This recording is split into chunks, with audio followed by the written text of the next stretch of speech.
Welcome back to Couch Potato Radio. Derek Hansen with you, doing a little recap of the Twins Winter Caravan. It's a pleasure to have with us Elvis Martinez, and you've probably seen him quite a bit on TV. He works in the media relations and also does the interpreting for the Twins with many of the Latin players. And just talk about your experience the past couple of years. Have you enjoyed this? This has been quite a trip, I'm sure. Huh? Yeah, absolutely. Thanks for having me. I played some college baseball, and when I came to the States, I didn't speak English, so this kind of gave me a passion of, how can I help? And it was a dream of mine to make it to the major leagues, but I never got drafted, but I make it this way, and so it's exciting, and know that I can make a change and help others to be able to communicate and just make sure that nothing is left like under the rug or missing translation. That's the most important thing about my job when it comes to the portion of translating. Just make sure the guys, they say whatever they need to say, and I put that into professional words and for everybody else out there. So I've enjoyed it, and it's been a life-changing experience. I'm sure it has. I mean, what a way to stay connected to a game you love then, right? Yeah, absolutely. I was born in the Dominican Republic, and as you know, that's like what we do down there. We breathe that every single day. It's a meaning of, getting out of other things and finding a better life for your family, regardless if you're born anywhere in Latin America. It's a dream come true for the guys that make it, and it's an opportunity for them and their families. So. Yeah, it's interesting too. You mentioned I'm sure it's not just related to the media or whatever like that. It's related to Rocco Baldelli and the front office. I mean that's a lot of pressure, I'm sure, right? I wouldn't call it pressure. As long as you're transparent and you communicate what you need to do. And last year when Rocco came on board and became the manager for the Twins, we sat down, and he needed someone that could break that barrier of if he wanted to talk to a Latin player. And most of the times the guys acknowledge with their head like they're understanding, but there's words here and there that they might not understand, and everything moves really fast down there on the field.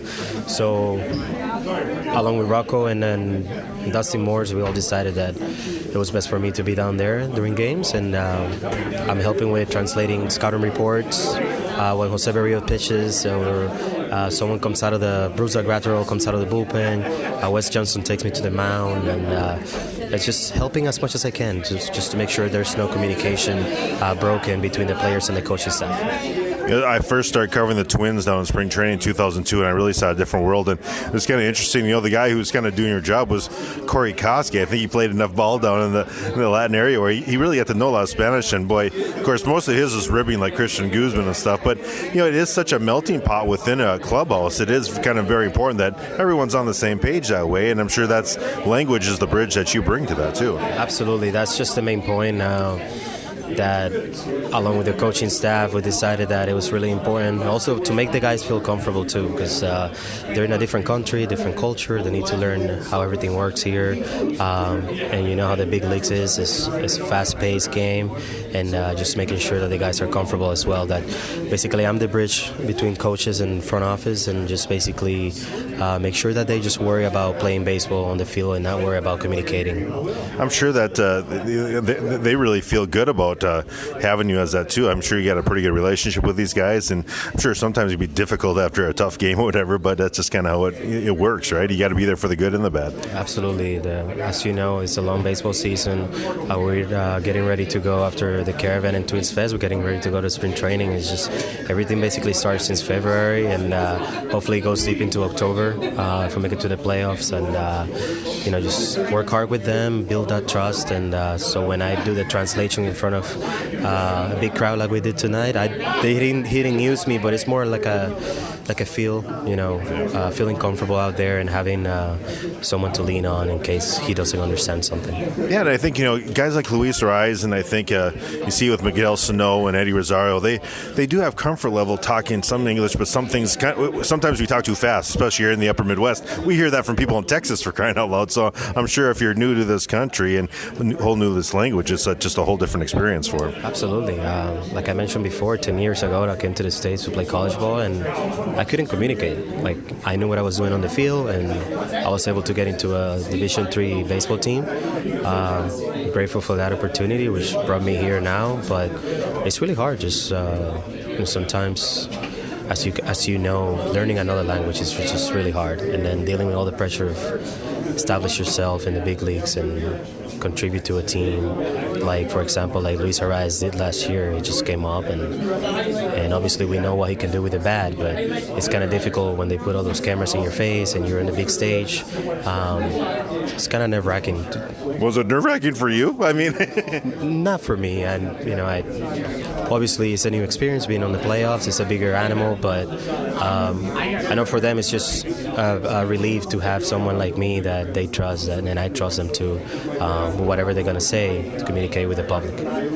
It's interesting because even I got a face for radio, so I don't know if I'd be really used to having the light on me when I'm sitting at Target Field with Marty there asking me questions. So I guess you handle it better than I probably would. There's a lot of cameras, but it's fun. It's a lot of fun, I got to tell you. And I just have fun with it and try to be myself, and I let the guys be themselves as well, enjoy them. You mentioned just kind of the whole new world of going into, going from, let's say, the Dominican or Puerto Rico, like Barrios, coming up to Minneapolis, Minnesota. I mean, what a culture shock, huh? Yeah, it's a lot of different moving parts. The weather, the food is a big thing for them, which is a big thing for me too. Have they had lutefisk yet?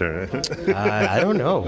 Oh yeah, it's a fish from Norway. I'm Norwegian vet, so I mean that'd be a whole different thing for you for sure. Do you, when you go out to eat and stuff like that? I mean, do people probably go, "Where do I know you from?" Does that happen every once in a while? It happened to me once. We were talking on the bus during this caravan that we started yesterday, and I've had people come across the table and they're like, "Hey, are you Elvis?" And I'm like, "Yeah, I'm having dinner." But it's always nice that people recognize your job, and they see you on TV and they come up and say hi, and so it's a humbling experience.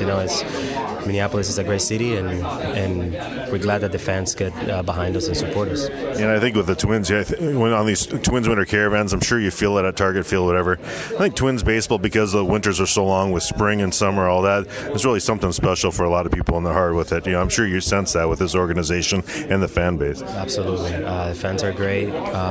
They were behind us the entire year last season and the season before, and hopefully fans can come out again and we have a good team and just come out and support us. And final thing, how much fun was that ride, all the home runs and all that? I mean, that had to be really something to experience. It was a lot of fun. We had a great group of players, good chemistry. The ambience Rocco created in the clubhouse, everybody felt really empowered to be themselves, and it was a great season. Looking forward to having a great 2020. Well, it was a pleasure talking to you. I find your story of what you do so fascinating, because I know that bridging that gap in the clubhouse and clubhouse chemistry is so big. So it's really a lot of fun knowing that you're doing a lot of that. So pleasure to talk to you, and we'll do it again soon. Maybe I'll talk to you down to get spring training too. So I appreciate it. Thank you so much. Elvis Martinez with us here as we wrap up the Twins Winter Caravan. What a blast it was. More Couch Potato Radio coming here on KFGO.